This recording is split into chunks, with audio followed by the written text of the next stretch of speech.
नमस्कार। आज हम कानून की एक बहुत ही अहम अवधारणा को समझने वाले हैं, दुष्प्रेरण, जिसे अंग्रेजी में अबेटमेंट कहते हैं। ये एक ऐसा विषय है जो न सिर्फ कानून की परीक्षाओं के लिए जरूरी है, बल्कि असल जिंदगी में भी इसकी समझ बहुत काम आती है। हम देखेंगे कि पुराने भारतीय दंड संहिता यानी आईपीसी से लेकर नए भारतीय न्याय संहिता 2023 तक इसमें क्या कुछ बदला है। तो चलिए सीधे उस सवाल पर आते हैं जिसे हम आज हल करने वाले हैं। सवाल अंग्रेजी और हिंदी दोनों में है ताकि बात सभी तक साफ साफ पहुंचे, खास तौर पर हमारे हिंदी माध्यम के साथियों तक। सवाल है दुष्प्रेरण से जुड़े कानून की व्याख्या करना, इसकी परिभाषा देना और इसके जरूरी तत्वों को समझना। ठीक है, तो सबसे पहले ये समझते हैं कि आखिर ये दुष्प्रेरण है क्या, इसकी जड़ क्या है। क्योंकि एक बार ये समझ आ गया तो बाकी की बातें अपने आप साफ होती चली जाएंगी। चलिए इसकी परिभाषा और नए कानून में इसकी जगह को देखते हैं। तो देखिए, सबसे पहला और सबसे बड़ा बदलाव जो हमें याद रखना है वो है कानूनी धाराओं का। जो चीज़ पहले इंडियन पीनल कोड यानी आईपीसी की धारा 107 में बताई गई थी, वो अब नए कानून भारतीय न्याय संहिता यानी बीएनएस की धारा 45 में है। ये बदलाव बहुत महत्वपूर्ण है।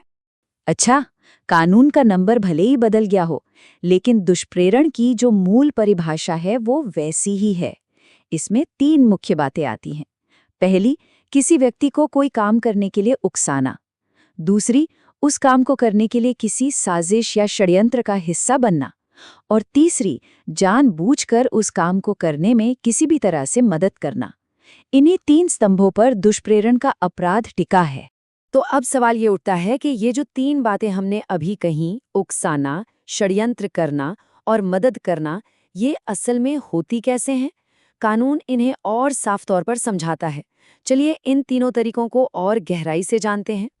तो ये हैं वो 3 तरीके, उकसाकर, षड्यंत्र द्वारा और सहायता द्वारा। ये इस अपराध की बुनियाद हैं। अब सिर्फ किताबी बातों में नहीं रहेंगे, बल्कि हर एक तरीके को एक असली केस के उदाहरण से समझेंगे ताकि ये कॉन्सेप्ट हमेशा के लिए दिमाग में बैठ जाए। पहला तरीका है उकसाकर। इसका मतलब है किसी को कोई गलत काम करने के लिए सक्रिय रूप से कहना या बढ़ावा देना। घनश्याम सिंह का केस इसका एक बेहतरीन उदाहरण है। इसमें एक गैरकानूनी भीड़ में एक व्यक्ति ने बस इतना कह दिया कि मारो। अदालत ने माना कि सिर्फ ये एक शब्द भी किसी को अपराध के लिए उकसाने के लिए काफी था।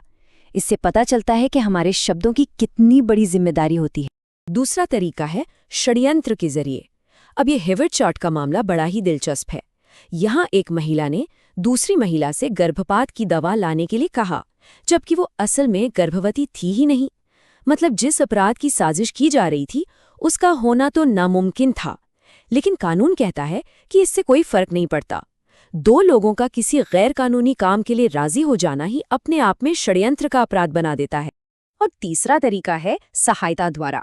ये मदद सीधे सीधे कोई काम करके भी हो सकती है, या फिर कोई ऐसा काम न करके भी जिसे करना आपकी कानूनी जिम्मेदारी थी। उमी का केस इसे बिल्कुल साफ कर देता है। यहाँ एक पुजारी ने ये जानते हुए भी एक ऐसी शादी करवा दी जो गैर कानूनी थी, क्योंकि दूल्हा पहले से शादीशुदा था। अदालत ने कहा कि पुजारी ने शादी की रस्में करवाकर उस अपराध में सीधी सीधी सहायता की है, इसलिए वो भी दोषी है। ठीक है, तो हमने ये तो समझ लिया कि दुष्प्रेरण का अपराध होता कैसे है, पर अब बात करते हैं उस व्यक्ति की जो ये अपराध करता है, यानी दुष्प्रेरक। कानून की नज़र में दुष्प्रेरक कौन है? चलिए इसे समझते हैं। यहाँ पर भी धाराओं में बदलाव हुआ है। दुष्प्रेरक की परिभाषा पहले आईपीसी की धारा 108 में थी, जो अब नई बीएनएस की धारा 46 में मिलती है। ये एक और जरूरी अपडेट है जिसे हमें नोट कर लेना चाहिए। ये परिभाषा थोड़ी लंबी लग सकती है, पर इसका मतलब बहुत सीधा है। मतलब ये कि दुष्प्रेरक का दोष उसकी अपनी नीयत और उसकी अपनी जानकारी के आधार पर तय होगा।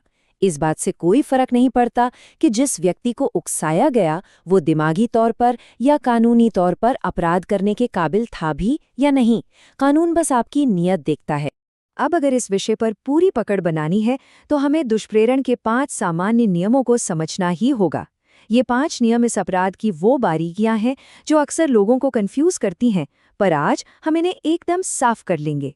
जी हाँ, कुल 5 नियम हैं। ये नियम बहुत ही तार्किक और महत्वपूर्ण हैं। चलिए एक एक करके इन सभी को ध्यान से समझते हैं।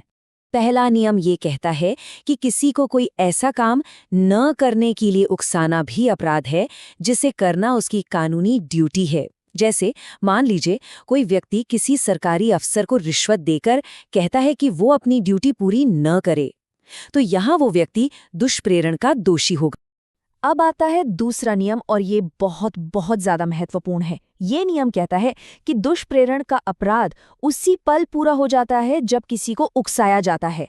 इस बात से बिल्कुल फर्क नहीं पड़ता कि उकसाने के बाद वो अपराध असल में हुआ या नहीं, सिर्फ उकसा देना ही अपने आप में एक मुकम्मल अपराध है। तीसरा नियम भी बड़ा दिलचस्प है। ये कहता है कि अगर आपने किसी ऐसे व्यक्ति को अपराध के लिए उकसाया जो कानूनी तौर पर अपराध करने के लायक ही नहीं है, जैसे कोई 7 साल से छोटा बच्चा या कोई मानसिक रूप से बीमार व्यक्ति, तो भी आप यानी उकसाने वाले पूरी तरह से दोषी माने जाएंगे। नियम नंबर 4 जिम्मेदारी की एक चेन बना देता है। इसका मतलब है कि किसी एक व्यक्ति को उकसाना ताकि वो जाकर किसी तीसरे व्यक्ति को उकसाए, ये भी एक अपराध है।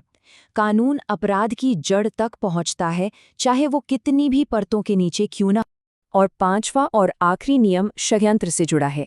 ये कहता है कि अगर आप किसी बड़ी साजिश का हिस्सा हैं, तो आपको दोषी ठहराने के लिए ये जरूरी नहीं है कि आपका उस व्यक्ति से कोई सीधा संपर्क हो जो आखिर में अपराध को अंजाम देता है। बस साजिश का हिस्सा होना ही काफी है।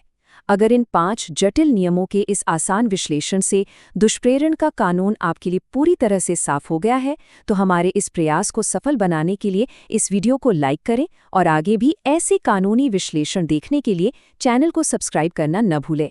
आपका एक लाइक और सब्सक्राइब हमें बहुत प्रोत्साहित करता है। चलिए, अब तक हमने जो कुछ भी सीखा है उसे एक प्रैक्टिकल सवाल पर लागू करके देखते हैं, क्योंकि ज्ञान का असली परीक्षण तो उसके इस्तेमाल में ही होता है। तो स्थिति एक बार फिर से देख लेते हैं। अ ने ब को स की हत्या करने के लिए उकसाया, लेकिन ब ने ऐसा करने से साफ मना कर दिया। तो सवाल ये है कि अ ने क्या कोई अपराध किया या वो बच जाएगा क्योंकि हत्या तो हुई ही नहीं। ऐसे हालात के लिए कानून में सजा का साफ प्रावधान है। पुराने आईपीसी की धारा 115 में इसके लिए सजा थी और अब नए बीएनएस की धारा 53 में है। और ध्यान देने वाली बात यह है कि सजा में कोई बदलाव नहीं हुआ है। 7 साल तक की जेल और जुर्माना, इससे इस अपराध की गंभीरता का अंदाजा लगाया जा सकता है। तो इसका सीधा जवाब है हाँ, अ हत्या के लिए दुष्प्रेरण का पूरी तरह से दोषी है। और ये जवाब हमें मिलता है नियम नंबर 2 से, जो कहता है कि अपराध का होना जरूरी नहीं है। ब ने भले ही मना कर दिया हो, लेकिन अ ने अपना अपराध उसी वक्त पूरा कर दिया था जब उसने ब को उकसाया था। उम्मीद है इस पूरे विश्लेषण से दुष्प्रेरण का विषय आपके लिए एकदम स्पष्ट हो गया होगा।